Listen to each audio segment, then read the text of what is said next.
Hello guys, welcome back to my channel. তো আজকে একটা চ্যালেঞ্জ করব, পেহেলিয়া চ্যালেঞ্জ। এর আগে আমি guess the song challenge with emoji ওটা করেছি। তো এবার করব পেহেলিয়া অ্যান্ড রিডল চ্যালেঞ্জ, যেটা সত্যি বলতে ভীষণ ভালো লাগছিল দেখতে। তো ভাবলাম তোমাদের সাথে এটা শেয়ার করি। আর নতুন একটা রিডলস, আমি জানি না এটা কি হবে, পুরোটাই কন্টিনিউ হবে। তোমরাও দেখবে, আমরাও দেখবো, আমিও দেখবো আর কি পুরোটা কি হচ্ছে। তোমরাও গেস করবে, আমিও গেস করবো, দেখি কাদেরটা লাগে। কমেন্ট সেকশনে কমেন্ট করে জানাবে তোমাদের গেসটা। ওকে, তো চলো আজকে ভিডিওটা স্টার্ট করি। घूमते घूमते एक आदमी जंगली लोगों के बीच फंस जाता है।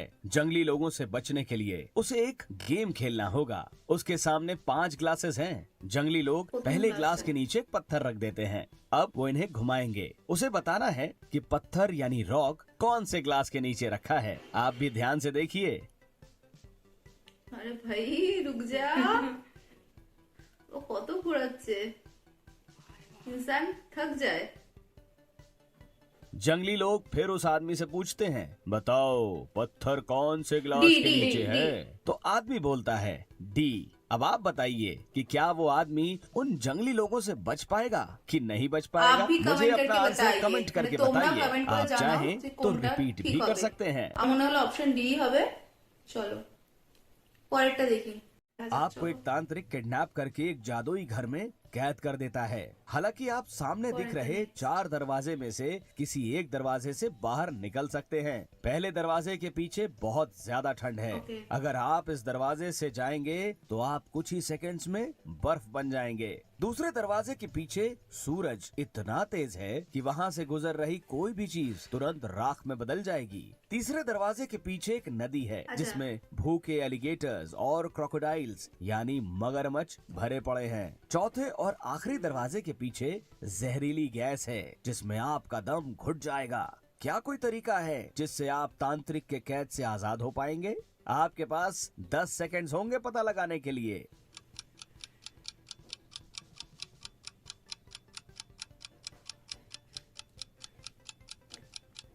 কি হতে পারে?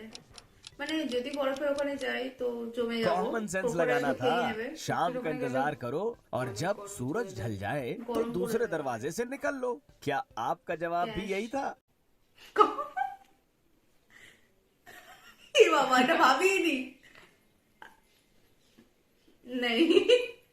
ओके। इस पहेली में मेरे शब्दों पर ध्यान दीजिएगा वरना आप फंस जाओगे।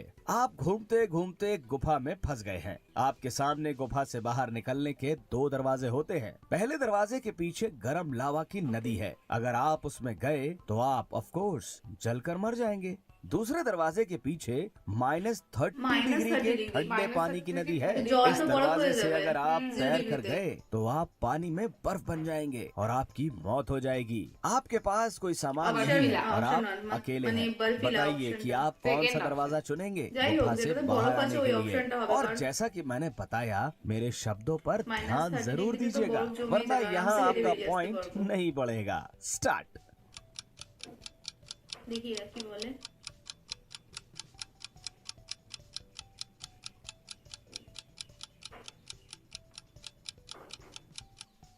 चलिए आंसर देखते हैं। नदी का पानी आराम से -30 बोलना ही डिग्री बोलছিলাম। सेल्सियस है तो नदी तो Common जम चुकी sense। होगी। आप उस पर आराम से Four। चलकर गुफा से बाहर निकल सकते हैं। सिंह साहब की डेथ हो जाती है। इन्वेस्टिगेशन के लिए पुलिस को बुलाते हैं। पुलिस आती है और घर के चारों सदस्यों से पूछताछ करती है। सिंह साहब की वाइफ बोलती है, मैं तो रूम साफ कर रही थी, मुझे कुछ भी नहीं पता है। उसका बेटा बोलता है, मेरे तो हाथ फ्रैक्चर है, मैं दिन भर बेड पर सोया हुआ था। गार्डनर बोलता है, मैं तो लंच कर रहा था साहब। और कुक बोलता है, मैं तो बाजार सब्जी लेने गया था, मुझे रात का खाना जो तैयार करना था। इन सब का इंटरव्यू लेने के बाद भी पुलिस को कोई सुराग नहीं मिलता है। ऑफिसर अगले दिन वापस आता है चारों से कुछ और पूछताछ करने के लिए मुझे और कैसे इस बार भेजा? वो समझ जाता है कि सिंह साहब का खूनी कौन है। पर कैसे? पुलिस को इस बार ऐसा कौन सा सुराग मिला? हाथটা আগে आपके पास বাঁদিকে 10 ছিল, सेकंड्स होंगे এবার पता ডান लगाने দিকে के लिए। আছে। आप चाहें तो वीडियो हाथ थोड़ा पीछे करके देख सकते हैं। তাই তো মনে হচ্ছে ওর ছেলেটাই হবে মনে হয়, মানে এই যে ছেলেটাই হতে পারে। ফ্র্যাকচার। যাও। खूनी सिंह साहब का बेटा है। जब पहले दिन ऑफिसर आया तो इसका राइट हैंड फ्रैक्चर्ड था, लेकिन दूसरे दिन इसने पट्टी लेफ्ट हैंड में लगाई हुई थी, यानी ये बस नाटक कर रहा था। खून इसी ने किया है। क्यों था ना मजेदार? पुलिस ऑफिसर विपुल बहुत ही घमंडी था। एक दिन उसका मर्डर हो जाता है। डिटेक्टिव क्राइम सीन पर पहुंच जाता है। उसे विपुल के पॉकेट से एक पर्ची मिलती है जिसमें ये लिखा था। डिटेक्टिव को 3 लोगों पर शक जाता है। साफ सफाई करने वाला राज, जेल का कैदी अमित और दूसरा पुलिस वाला तेज। साफ सफाई वाला बताता है, मैं तो सफाई कर रहा था। इंस्पेक्टर विपुल मुझे हमेशा डांटते रहते थे, फिर भी मैंने कुछ नहीं किया है। जेल का कैदी बताता है, सबको जेल में डाल देता था, लेकिन मैंने मर्डर नहीं किया है। दूसरा ऑफिसर तेज कहता है, मैं तो चाय पीने बाहर गया था, मुझे कोई आइडिया नहीं है। डिटेक्टिव विपुल के पॉकेट से मिली पर्ची को वापस से देखता है और समझ जाता है कि खूनी कौन है। क्या आप बता सकते हैं खूनी कौन है? এটা অনেক টাফ লাগছে।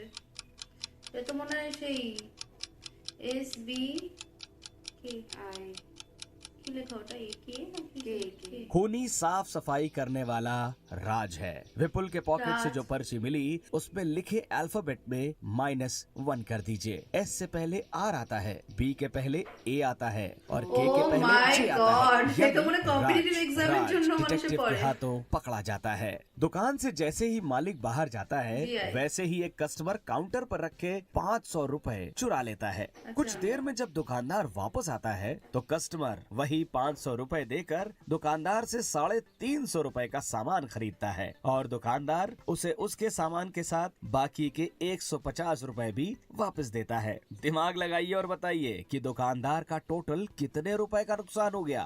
आंसर देखने से पहले अपने आंसर कमेंट करके बताइए। 150 টাকা ফেরত দিয়েছি ওকে।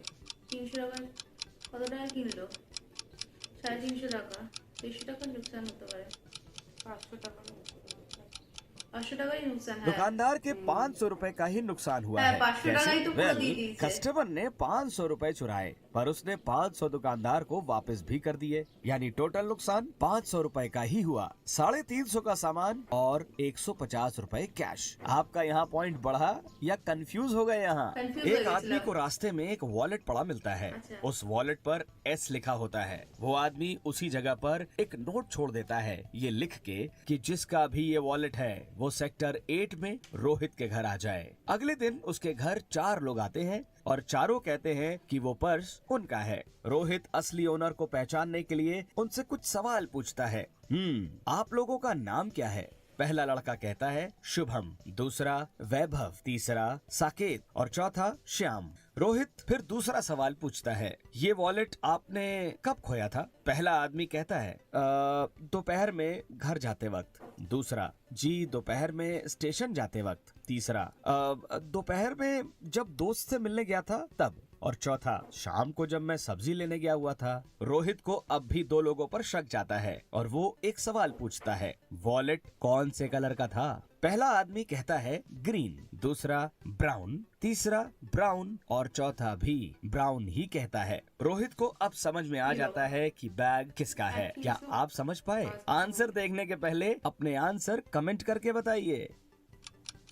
শাকিব ব্রাউন, শ্যাম ব্রাউন, বৈভব ব্রাউন, শুভ কি বলেছিল?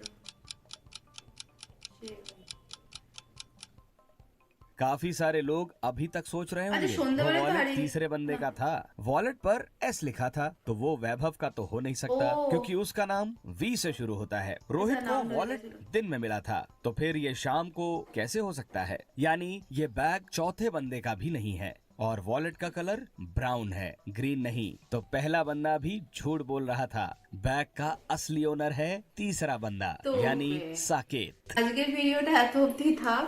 এই কটাই আমরা পাজল আজকে সলভ করলাম, ছোটর মধ্যে রাখলাম। তোমাদের যদি ভিডিওটা ভালো লেগে থাকে তাহলে অবশ্যই কমেন্ট সেকশনে কমেন্ট করে আমাদের জানাবে। তাহলে আমরা এটা নেক্সট পার্ট নিয়ে অবশ্যই খুব শীঘ্রই চলে আসবো। আর ভিডিওটা ভালো লেগে থাকলে কি করবে? লাইক, কমেন্ট, শেয়ার আর সাবস্ক্রাইব করবে। খুব তাড়াতাড়ি 1K হয়ে গেলে আরো বেশি মোটিভেট হবো আমি তোমাদের এরকম মজার মজার আরো ভিডিও নিয়ে আসার জন্য। তো আজকের জন্য এটুকুই।